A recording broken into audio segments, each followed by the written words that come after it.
Hey everyone, it's Moonkin FDW here with another coaster build video. And in this episode I'm going to make a very compact B&M Launch Coaster. I wanted to make something that doesn't cover a whole lot of area, if you will, but it also has a lot of track and a lot of intricate pieces. So it's going to be very compact, very dense, if you will, and it's going to be awesome. So right out of the gates I got a bunch of inversions here. You're going to launch, cover roll, looping, tilt, incline loop, and then straight into a 0-G roll. And from here on, I'm going to try and fill the space in between, if you will. So I thought about making a corkscrew here through this looping, which does kind of work, but unfortunately it's a bit too tight, if you will. So I'm going to ditch that idea for now. Thought about also making a turn through this looping, but unfortunately that doesn't work as well. So I'm just going to go ahead and go with a loose corkscrew, then a kind of like a turn back corkscrew. And I did want to make kind of the track through this tilt incline loop. I've never done that before and I think it looks really, really cool. And then it can basically turn it around again and a few 90-degree turns. And then with a loose corkscrew, that's actually kind of nice, kind of ingenious, if you will. I'm able to line it up perfectly where it hits the final brake run and then into the station. So actually I think it looks really, really cool, really compact. And I'm using a CTR, I'm using the Hershey's Storm Runner with B&M track. That's a CTR I've used before. I'm not sure about the color on this one, but for now it's okay.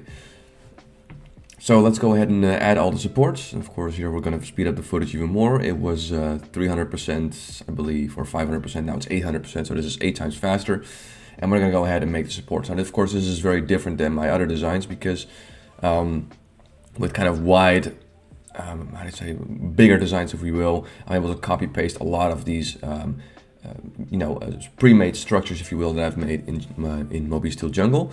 But now it's not the case because it's all just so tight and close together. I'm going to really have to improvise here to make sure that I make supports that don't hit the track underneath or right next to it or whatever. So lots of improvisation here, but that's also kind of the challenge, if you will. So here I'm making these custom looping supports, but there's a bit of a problem still with those, so I'll address that a little bit later. For now, I'm just using the vertical bar to see where the supports go, and then I will check it out later and see how things will fit. So we're just going to go over the entire track. I'm just going to go through it, and eventually I'll add some side supports and all of that. But for now, it's just figuring out where everything will go. And I am using a few pre-made designs. I'm using a few pre-made designs for the cover roll and the corkscrew, and of course the looping, as you'll see in just a bit. But for a lot of things, I had to custom make a lot of this stuff, which does take a lot of time. But again, that's kind of the challenge that I set to myself. I wanted to make a super compact roller coaster and make all these like very intricate looking supports, which is also going to look really, really cool if you ride the roller coaster, which you'll see at the end. And you're going to see that it looks quite nice. But for now, let's just focus on finishing these supports. And yeah, it's already getting quite busy in terms of supports, if you can see. And actually, this coaster is a little bit inspired by Poltergeist, which is a old school limb launch roller coaster with, again, it's a very compact, very busy design, if you will. I think it looks amazing. So that's kind of the inspiration. Also, I post my designs on the RCT3 or RCT Reddit community. I don't use Reddit a lot, but for that community, it's really nice. It's amazing designs being posted there, and people like it when people appreciate the designs I post there. So that's why I also put them there. And basically, it's kind of a running thing that people make very compact coasters, because of course that's a nice challenge. And that's also why I was inspired to make this. I also wanted to make something very nice, intricate, compact. So as you can see, the supports are taking shape. It's getting better and better. But we're not quite there yet because, of course, like I said, a lot of supports need to have some side support. So, if you're looking at bank turns or like a corkscrew or something, it needs to have just a little bit of side support where it, supports the ride a little bit extra. I'm leaving a bit of space open for the bank turn that goes from the looping into the tilt incline loop, because that goes over the station, and I'm not sure how I'm going to make those supports. So what I'm going to do is I'm going to first make the station and then worry about those supports. But for now, I'm just going to add flanges to all the supports here, which again does take a decent amount of time, but it adds to the realistic look of the roller coaster. Looks so much better, especially when you're riding it. You see everything up close, and you want there to be those flanges, because that's what supports have in real life as well. So we're just going to keep on going and going, and of course eventually we'll hit the part where we're going to focus on the footers, because of course all the supports need footers, which is, well, right there, nicely timed. We're just going to go ahead and go all through all of these footers, and you can just see how intricate and how complicated or how complex this design is in terms of supports. It's quite a spaghetti bowl of supports, but that looks really cool in my opinion. So there we go, that's pretty much the roller coaster itself done. And from here on out we are going to focus on making sure that the pacing is correct, then make sure that the speed is correct, and you can see that I'm kind of changing my opinion or point on the color scheme, because I thought the other cyan or whatever you want to call it is a little bit too light. This is a bit more distinct from the white supports. So I figured I'm just going to do that, and yeah, it's going pretty well so far. I'm going to make the catwalk, of course. I'm going to make the LIM style launchers, of course, to make sure it looks more realistic. And from here now, we're going to make the station. So here we go. We're going to make a queue, of course, and a little bit of a small gathering area that we'll make here. And then from here now, we can continue. So we're going to make these block brakes, or these brakes, to add a bit of realism. Now we're going to add the roof. I'm going to use Woden's girders and glass for this. This is my go-to roof design. I think it looks really nice. And after this, we can kind of figure out that bank turn that goes over the station, how I'm going to place this support structure.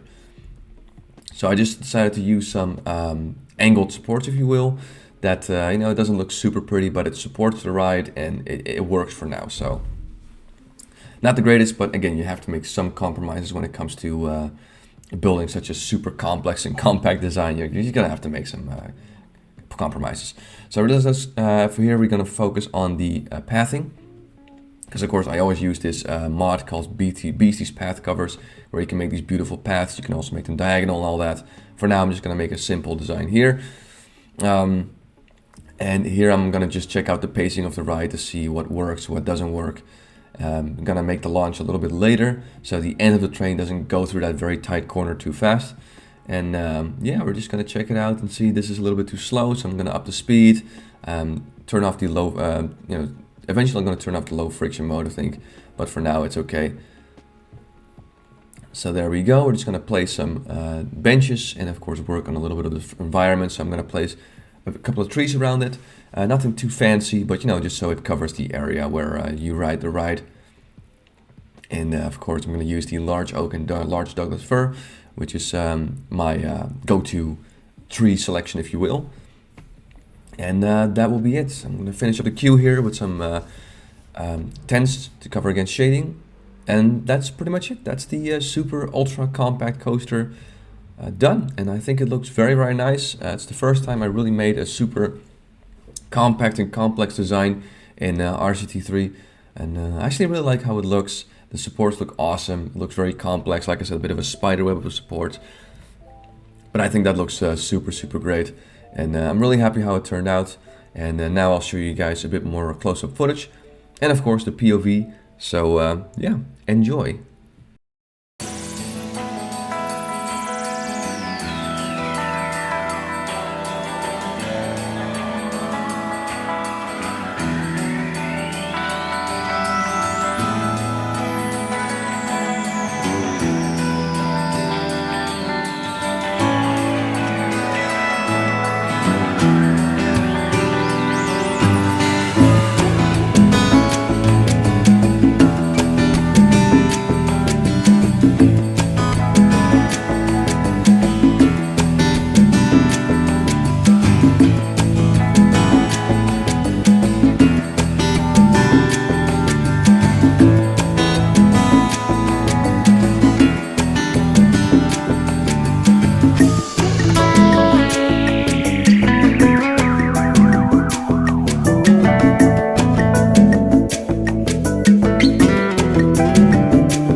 And there you go, guys. That is my ultra compact B&M looping coaster.